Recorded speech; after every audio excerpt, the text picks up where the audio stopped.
Hey, what's up? This is the realist Canuck, but I'm going to put this on the Angry Canuck.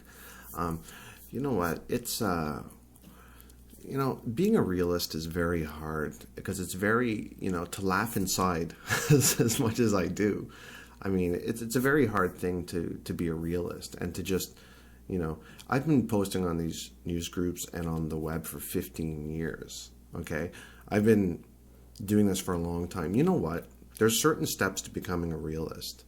And once you're a realist, you just never go back. You just laugh at everything else that goes on around you. For instance, usually I won't say it, but I just had to say it because I'm bored. I'm sitting here waiting for my fiance.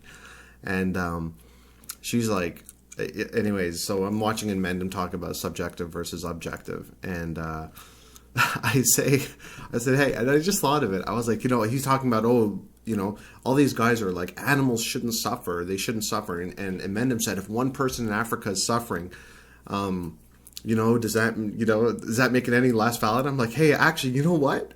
All the animals in the wild are suffering.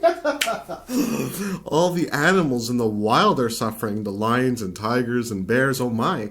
So why don't we get together and I think, I go like this, I go, animals in the wild are suffering because they're killing each other for food. I think we need to stop the suffering. Should we step in and stop it? And also another thing too, it's like, how's a little kid supposed to be objective? A 13-year-old, a 5-year-old, an 18-year-old, how are they really supposed to be objective towards anything and use their intelligence?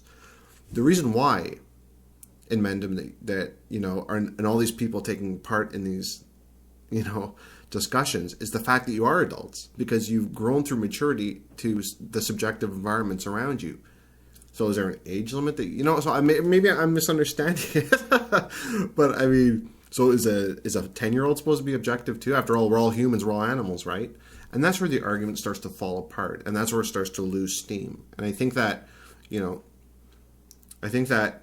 once people actually start to hear it out, or it's hard to do reading on stuff like this because it's so idealistic and abstract. I mean, you can't really go out, even market anarchy, you really can't go out and find somebody that agrees with the definition because it's idealism. It doesn't exist. It never has.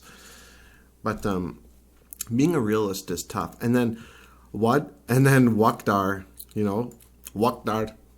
wukdar responds, he goes, you're not from this planet. It's like, no, that's a problem. I am from this planet. That's why I'm a realist. How is that? I'm not making valid arguments, but they don't realize, I don't know. Talking out of your ass is so fun. It's so fun to sit and talk out of your ass in general. And it's so fun to just, it's easy. Being a realist is difficult. Being a realist requires so much reading, so much research, so much evidence, so much. Do you think I read books? I don't give a shit about what an author thinks. I don't read books. You think I care about what you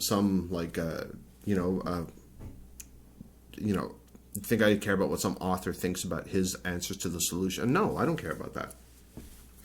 But I do have to read. When I read stuff, I read information. I read facts. I read numbers. There's this person named Noam Chomsky, and he said something very wise one day. And early back on in the early 2000s, right? I mean, you can download his MP3s and watch some of his videos online, before any of this stuff was popular. And so anyways, Noam Chomsky would sit there and he would say during his speeches all the time, this is the key to being a realist. He'd say in his speeches all the time that, and Noam Chomsky is not a realist. He's a realist / conspiracist. I'm not a conspiracist. You know what I mean? I'm not a conspiracy, tinfoil hat person, but that's what he would say. He'd say during his speeches, he said, the information's there. Just go look for it. You have to look for the information.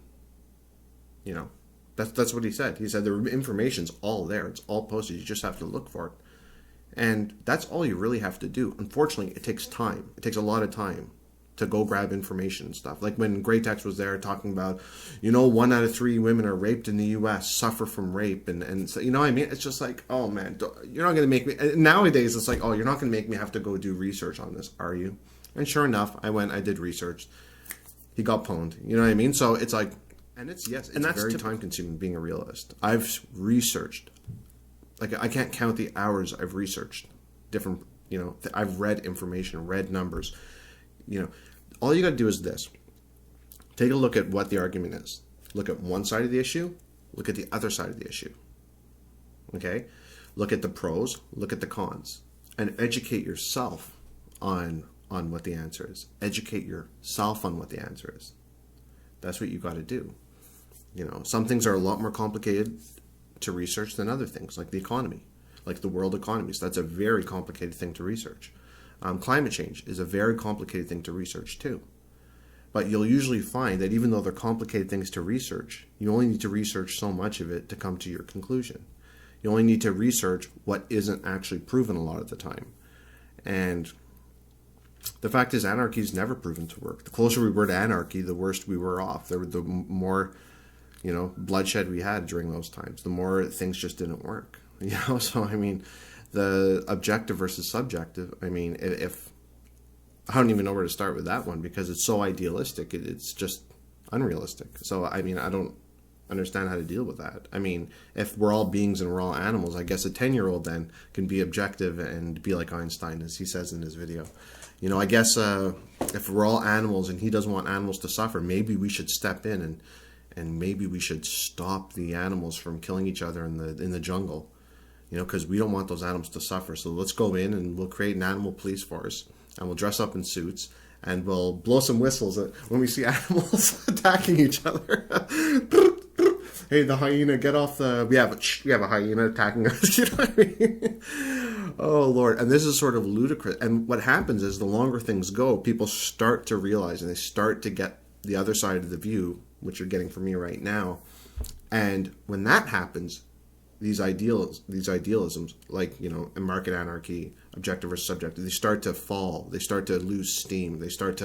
People start to get weird. That's what happened. In the beginning, oh man, a year and a half ago, global warming was going to kill us all. It was the death and doom and destruction. And then when people slowly start to see the other side of the argument about global warming or whether it was man-made, and they start to see the hypocrisy and the money that people are making behind the global warming thing, then people started to back off. And now you don't hear about global warming. It's the election in the US. You don't hear about any global warming issues because nobody buys it anymore.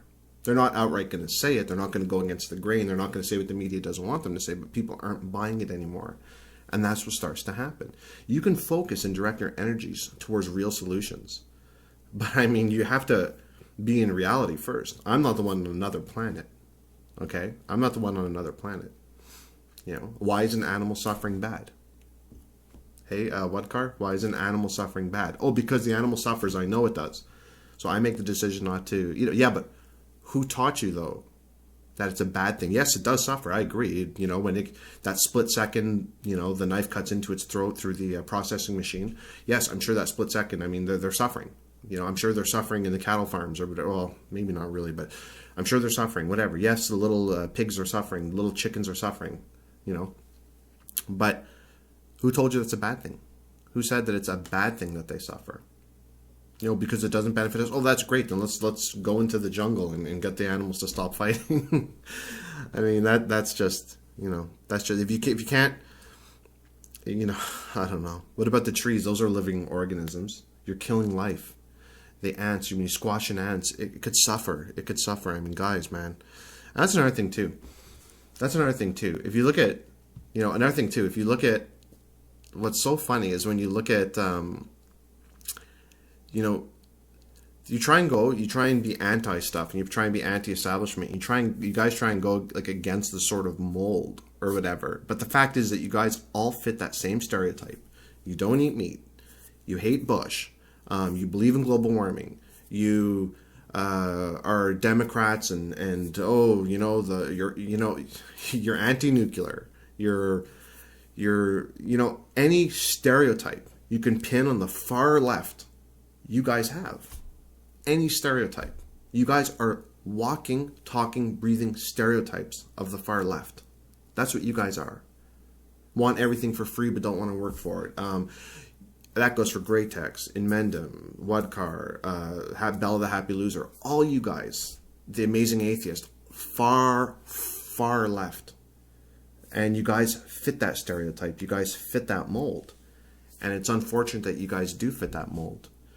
And, you know, you guys, you know, people of the very far left are very rare, So you guys find each other online here, and you talk about your idealisms. But, I mean, you guys fit a stereotype, a blaring stereotype, you know, of the very far left. Not even just a regular, you know, media left person, but you guys are far left, and you fit the stereotype, you know?